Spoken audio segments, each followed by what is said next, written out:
Okay, so here's a video of my 66 split window bus with the Subaru conversion in it. I got a donor vehicle, a 96 Subaru Impreza, Legacy Outback, and it had the EJ22 engine in it.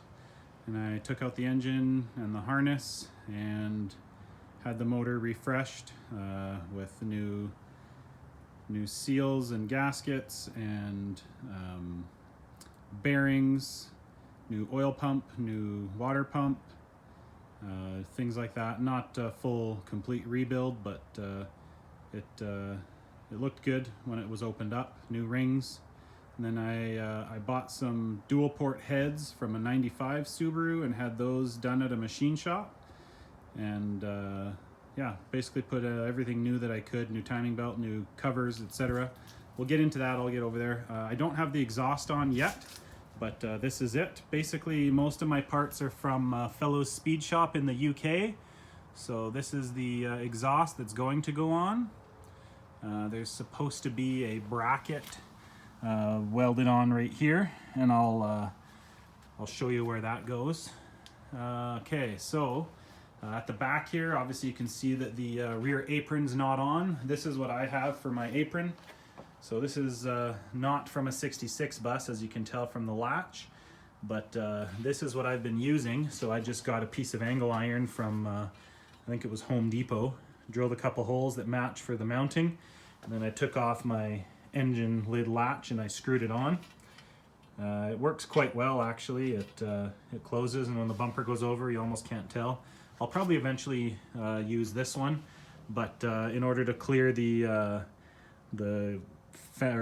timing belt covers, yeah, I will have to cut a bit of a notch in both sides, and then I'll run some rubber strips in there.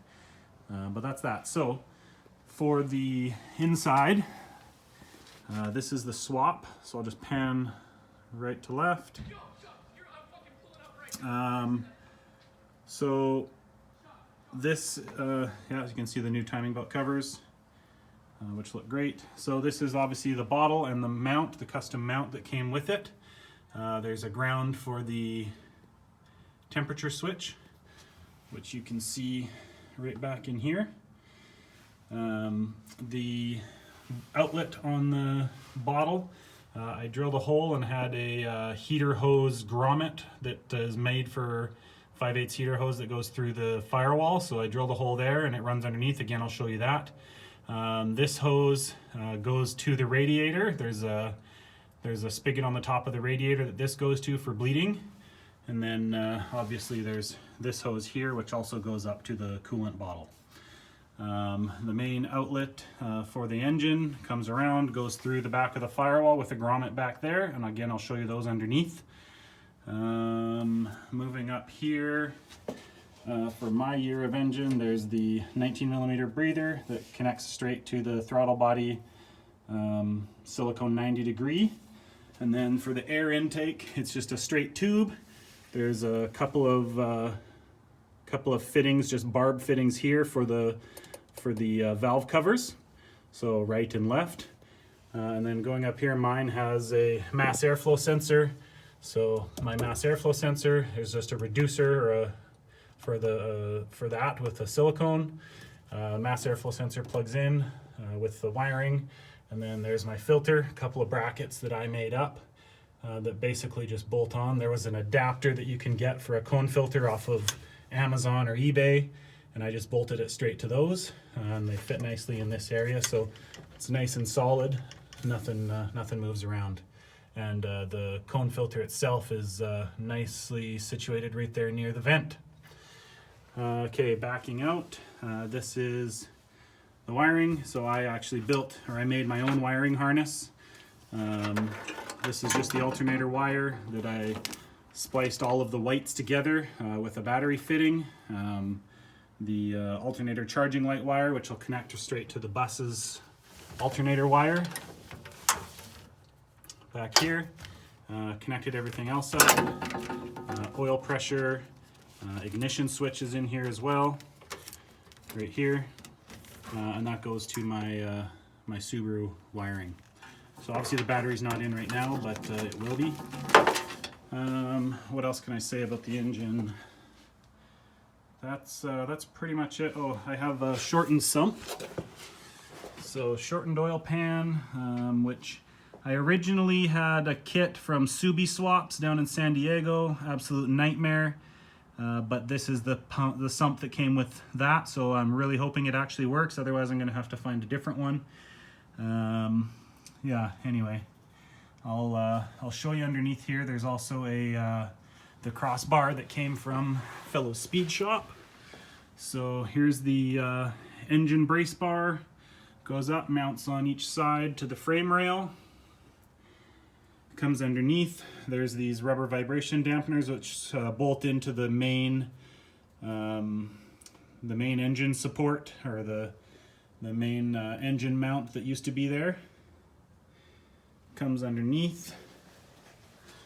This side is where the exhaust mounts onto, so you see how this side has that plate. So I have to drill a hole still, and once that bracket gets welded on, or once I figure that out, I'll drill the hole in the right spot and it'll get welded onto the exhaust, and then it'll bolt onto that and support it. For my swap, I actually have a new rebuilt Rancho Freeway Flyer Pro Street transmission in here. Might be a little hard to see, but I have CB disc brakes in the back. In the front I have CSP disc brakes with a newly built beam by Franklin's VW Works out in Washington. It also has drop spindles and adjusters. Rear spring plates are adjustable as well, so it has been lowered mildly. I don't know if you can see the transmission, but it's a freshly built transmission. My starter is, I think it's one of the SR17X from the automatic Beetles, so it's a little beefier, doesn't require the support for the shaft in here. We'll see. Again, none of this I've tested yet.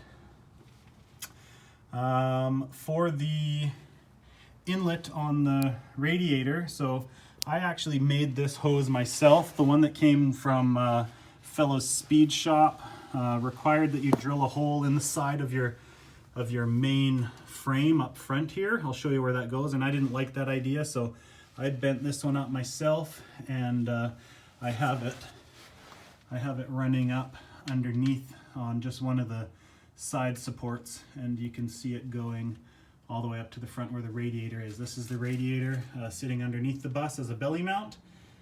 This is the inlet from the other side that I showed you earlier. I'll get over there and I'll show you where that actually goes. Let's back up here. So I do have heaters on mine. I have a front and a rear heater. So here's the heater outlets. They come around here, and then they kind of tee. I'm just going to come underneath the bar. And they tee off here, and I've used my existing heater duct to send it to the front, and then the tees here fit through the firewall here to underneath the back seat. So I'll show you underneath of the back seat. I'm going to climb under here, and we'll go up front to where the rest of the heater hose is. There's a couple of things I'm going to show you here first. You can see that red bracket. That is the fuel filter. So that comes directly from the gas tank. I used, and we'll see how well this works, but I used the CB Performance Fuel Tee, as you can see right there. See if I can get that a little clearer. So there's the CB Performance Fuel Tee. I know the Gasoila sealer that I use is kind of spread around up there, but that's the T. So the one side goes out to the fuel filter, and this side is the return from the fuel injection. So it goes out, wraps around, comes right into the fuel filter. From the fuel filter, it wraps around here, and this is my fuel pump that I have mounted on the rail that goes underneath to support the transmission with a few dampeners, and then it goes out obviously up here towards the engine. If you have more questions, let me know. I can take pictures of anything that you might need. I have my constant 12 volt running off of my starter lug, which is basically the 12 volt from the battery, but that goes to the ECU. Okay, so the heater hoses, we'll follow those. So those go in here through the original heating duct, come around here, and they come out here. Those are also my connectors for my radiator fan, but the heater hoses themselves are here. They go above the radiator, and they head all the way up front.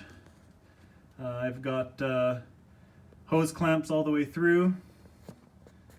I don't know if I can get you a better shot than that, but I'll go up front right in front of the radiator and I'll show you what that looks like.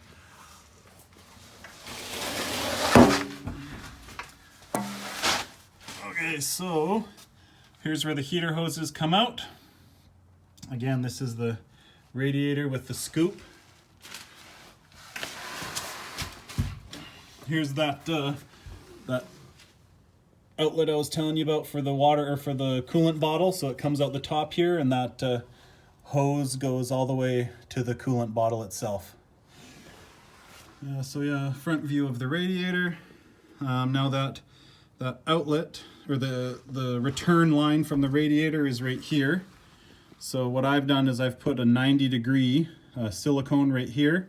What Fellows typically designed is you drill a hole for the outlet right here, and you put in a chassis strengthener, and then on the other side it comes out here, and then it runs down through this jack support, and then around the rear torsion housing, and then goes back into the engine.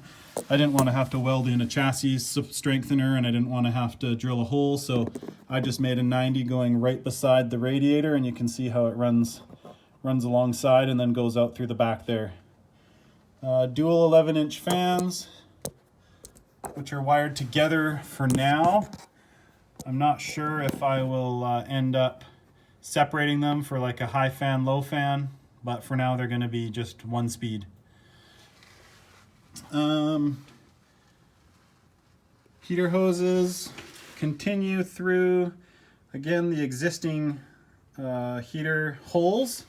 The heater duct I had in here was rusted out, so it had to come out anyways, so it worked out good.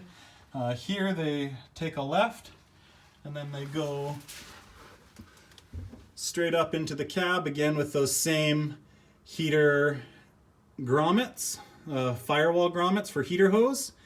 And then I'll show you both heaters, but since I'm under here, this hole here is where the heater duct comes through, and so the hot air is going to blow through there. I have it coupled to the existing heater channel, and then it's going to go up into the cab and be able to hit the windshield and your feet if you want to.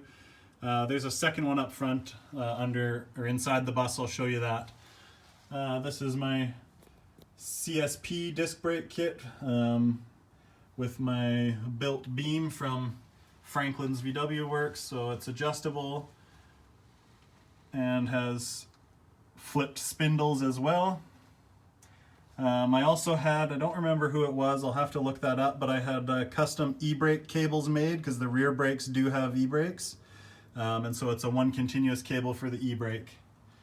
I'll show you the accelerator cable in the engine when I'm done here as well. Let's head up and have a look at the heaters.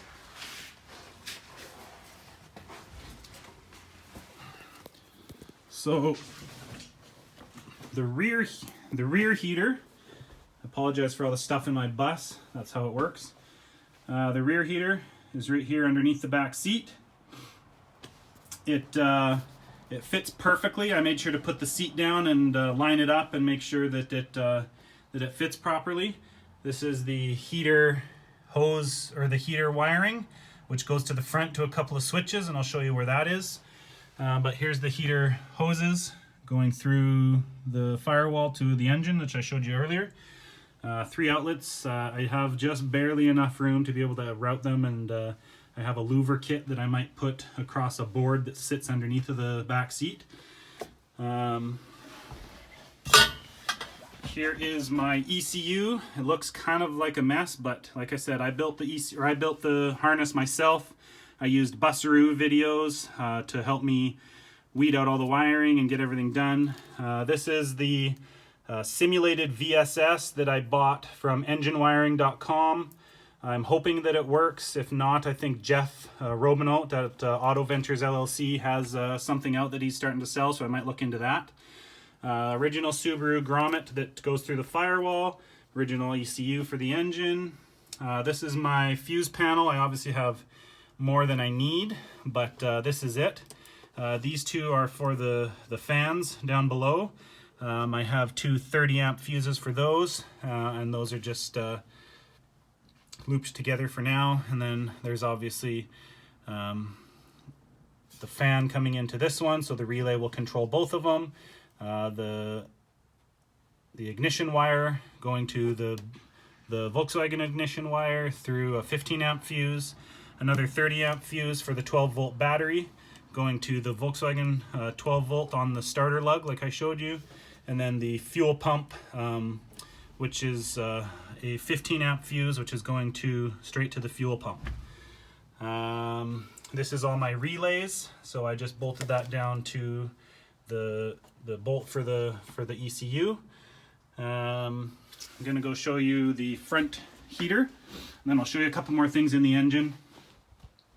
So my front heater sits, actually before I do that, here's the bus.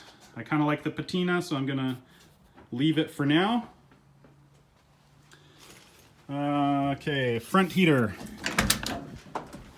There's the original 6 volt gas heater. So the front heater sits right here behind the back seat. You got to position this properly because otherwise that driver's side seat actually hits here, so I had to move it over a bit. Hoses you saw from underneath come up top. Now, I know some of you are going to say this is going to be an issue because of it being the high point. You're probably going to be right, but I did it anyway, so we'll see how if I can burp it properly. Get rid of the air, but this is the hose, the ducting that goes down underneath like I showed. This is the wiring that comes from the heater, just comes around there. This one, so whoever had the bus before me had cut some big holes in it to pump this heater through. So I guess I'm just going to use those, but I'm gonna run another vent here, run it underneath the luggage compartment or the storage tray. And I have just a vent that's going to sit there that opens and closes and that's more controllable. So up front, this is my wiring. So the heaters came with these knobs. So I just kept those. There's one on each side. That's the front heater. This one's the rear heater. And then what I did was I ran a line off of my ignition wire, which is the second fuse. So I ran a line down here to another fuse panel, so it supplies it with power on ignition. I have both of my heaters hooked up on the right.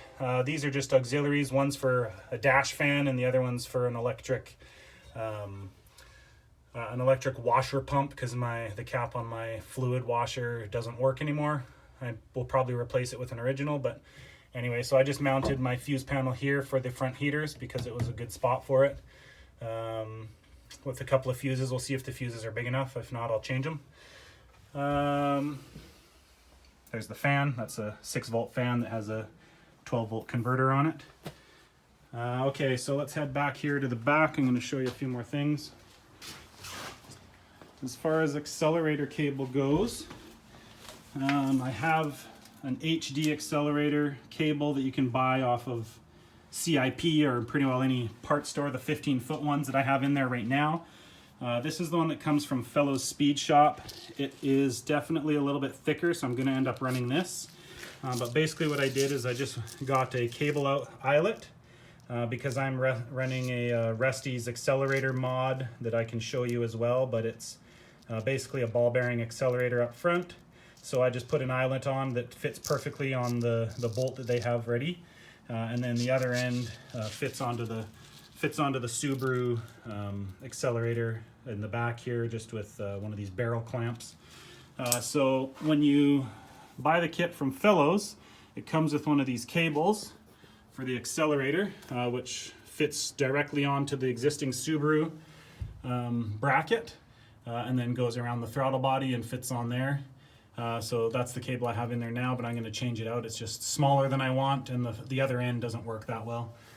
So it's fully adjustable. It wraps around the engine here. I put a couple of clamps to just hold it in place. I don't know if these will withstand the heat, but it doesn't matter, because if not, I'll take them out.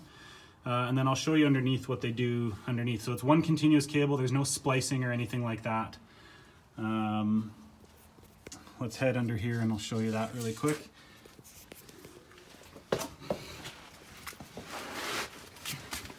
So as that cable comes underneath here, I don't know if you can see that.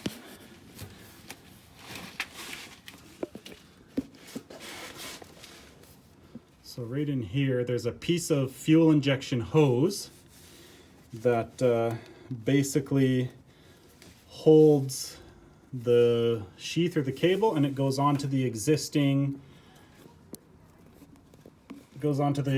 tube where the original accelerator cable came out, and there's just a couple of clamps holding both of them together. So it's nice and sealed off. It's good. This is my engine setup. The wiring that comes through, it comes over top the axle, plugs in here. I put my igniter on the side here. There's a bolt hole in the block, and I just basically mounted it there so it would plug in. On this side, the wiring from the fans comes through with a grommet right there, and then I use the existing heater duct as well just to wire up the fans. I'll show you the fuel pump, which is right here. So there's the fuel pump again, with the wiring going to it. I think that's pretty well everything. If I've forgotten something, or if you guys want any other questions answered, let me know.